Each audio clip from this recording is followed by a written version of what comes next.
there's a lot of talk about a third temple. There are enthusiasts who are preparing red cows for sacrifices, and a lot of people are very excited about the idea of a third temple.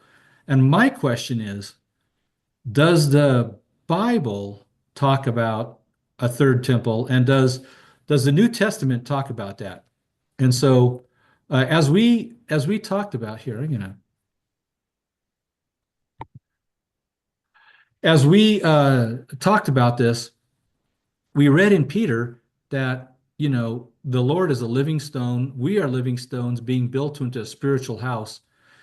And Jesus is the chosen and precious cornerstone.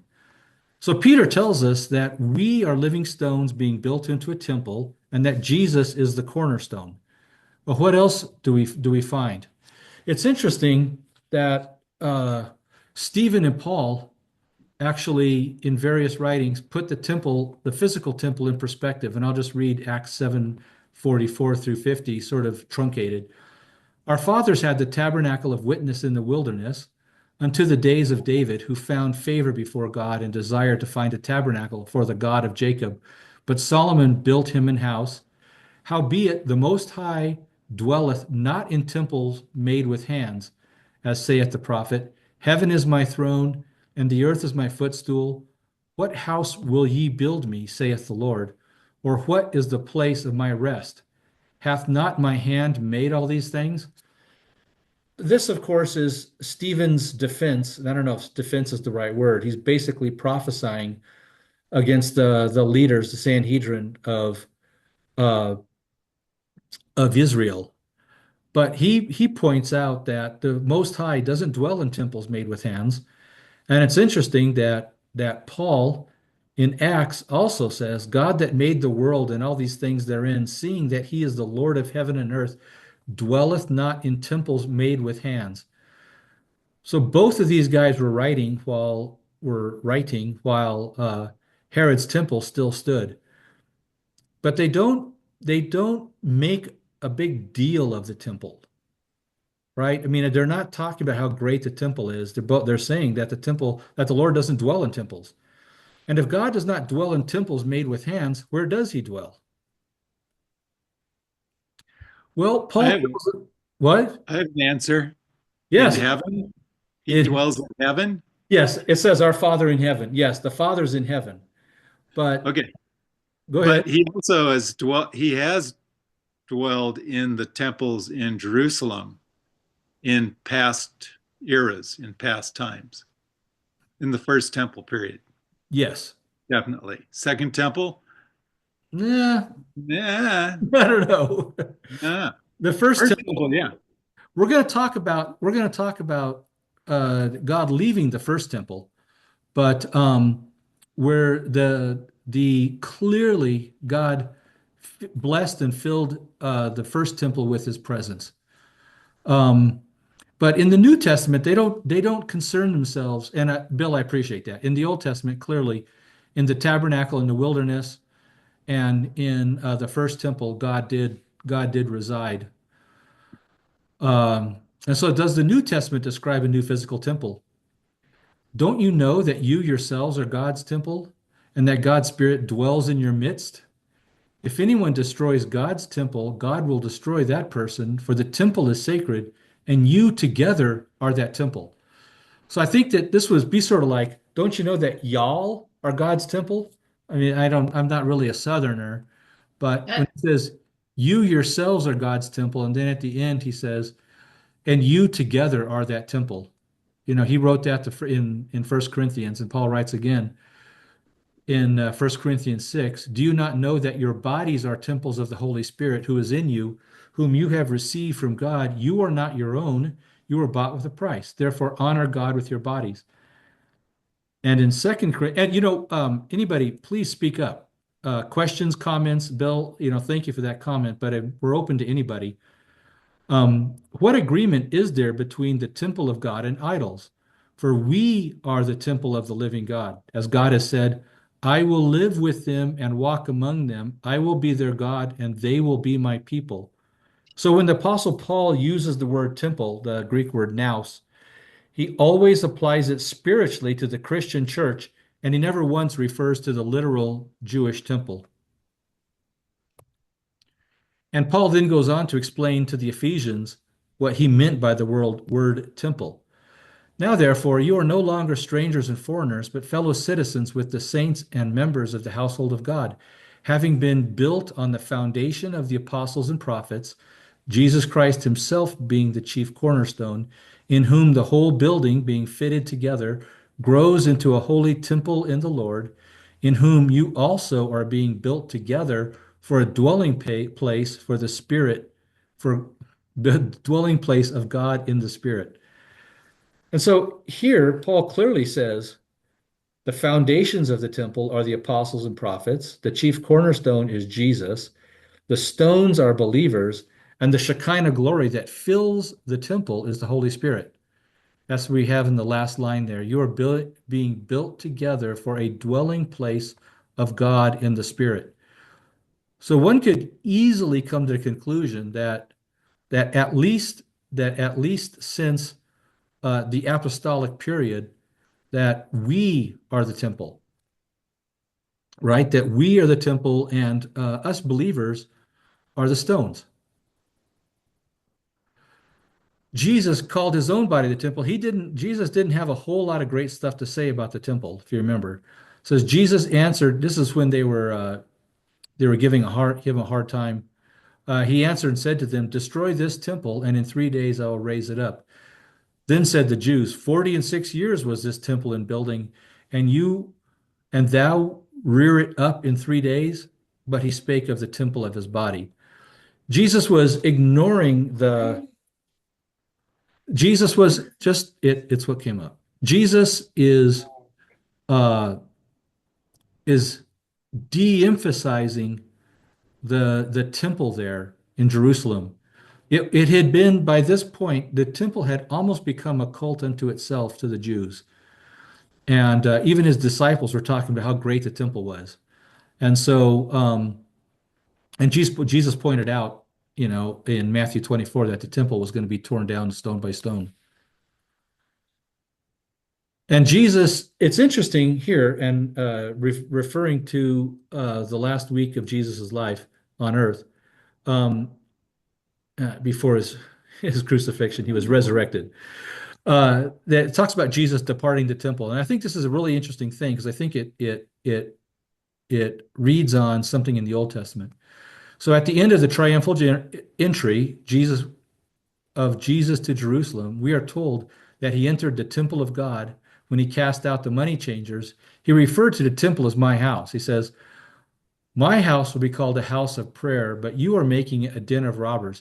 This is recorded from Matthew 21, 12, and 13. Well, later in the week, he goes back into the temple and he's teaching them, and that long diatribe about your brood of vipers, and he talks about how awful uh, the leaders and the religious leaders are. And at the end of it, it said in Matthew 23, but when Jesus left the temple, he told the Jewish leaders, your house is left unto you desolate. I think Jesus is making it clear here that the temple was no longer his house. He goes into it.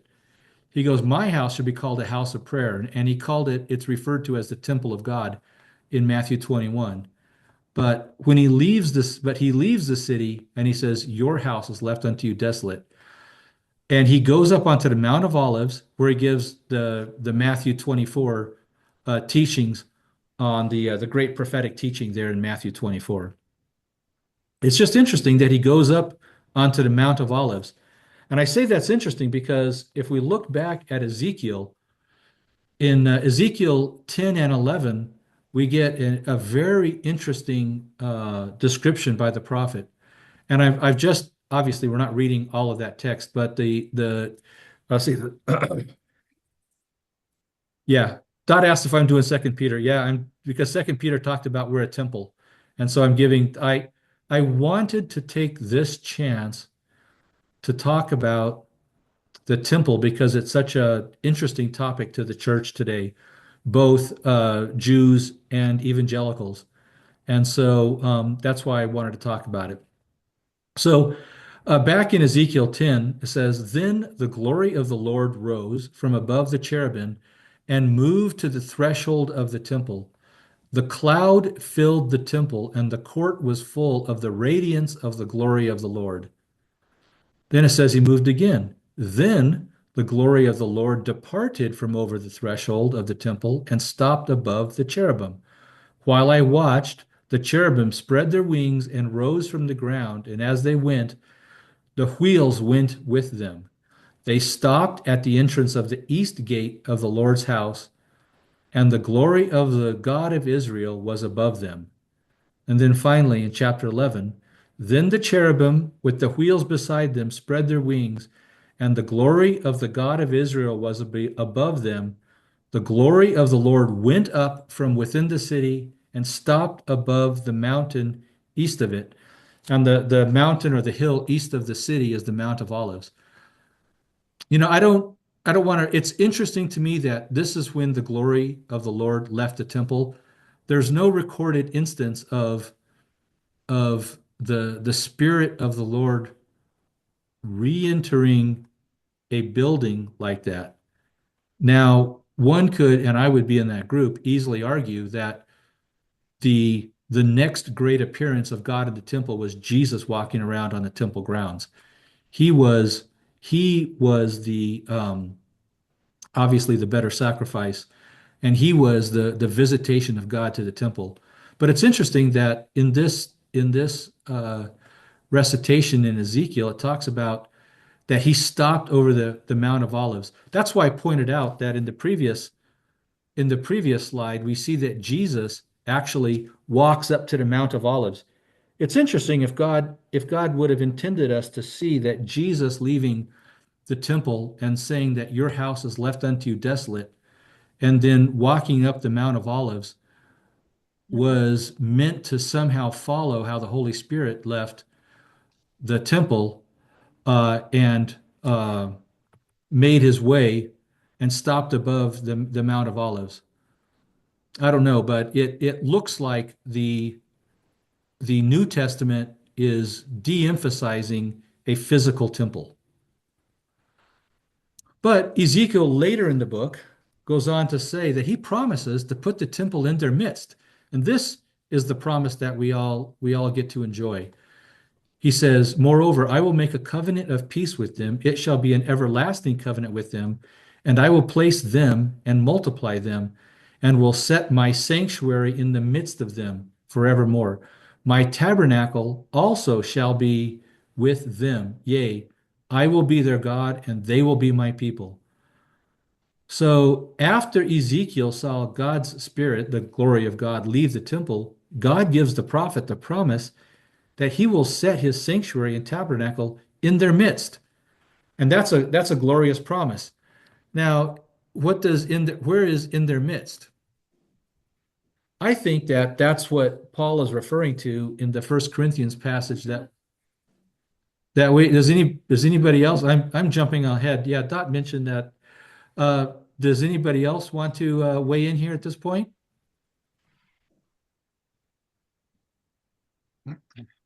Okay. Um, I, uh, Yes, Bill. yeah, I guess one thing I've been considering is that uh, there would be a temple, and um, it would not be utilized by believers,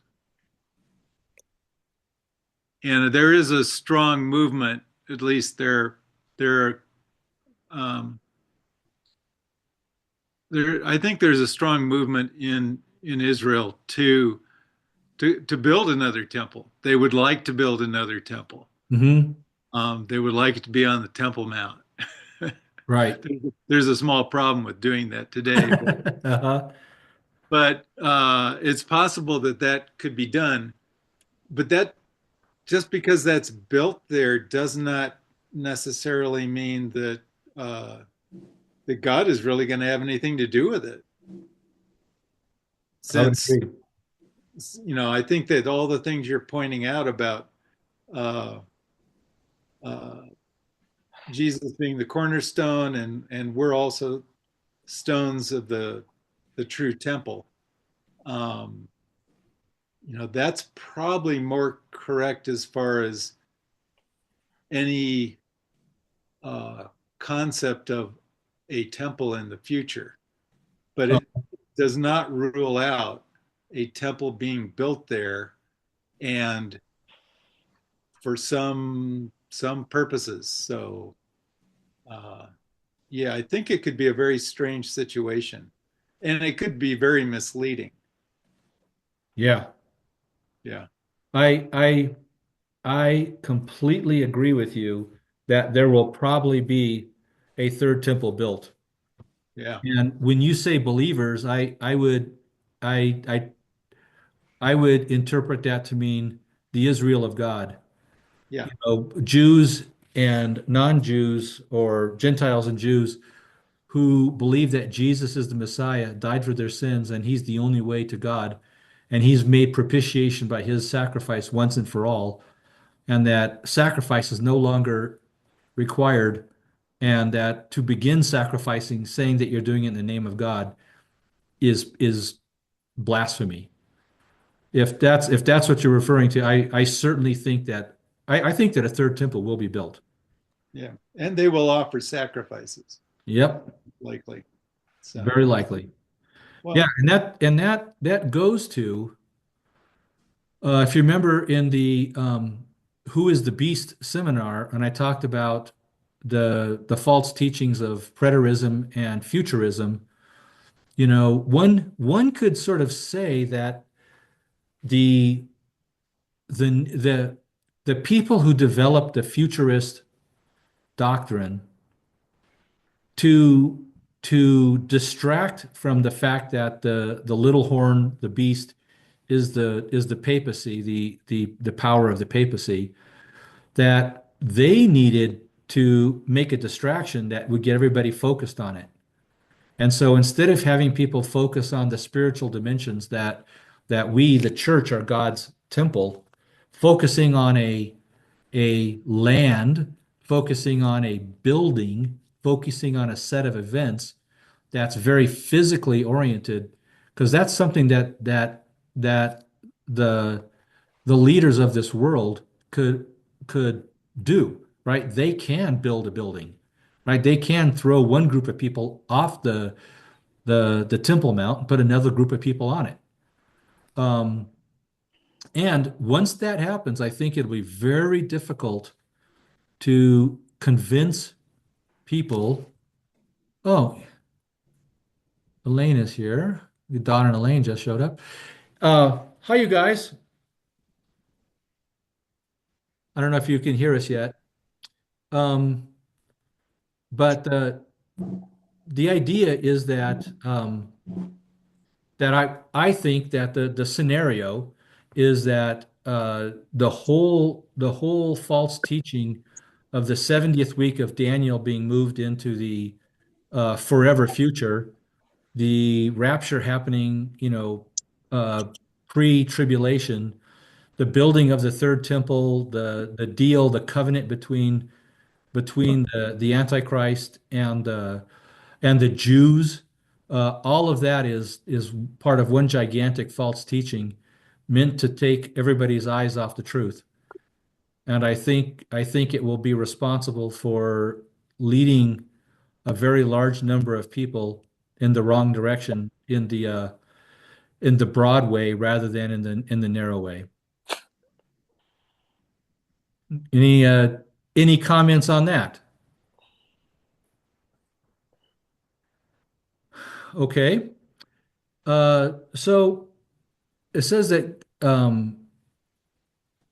don't you know that you yourselves are God's temple, that God's Spirit dwells in your midst? If anyone destroys God's temple, God will destroy that person.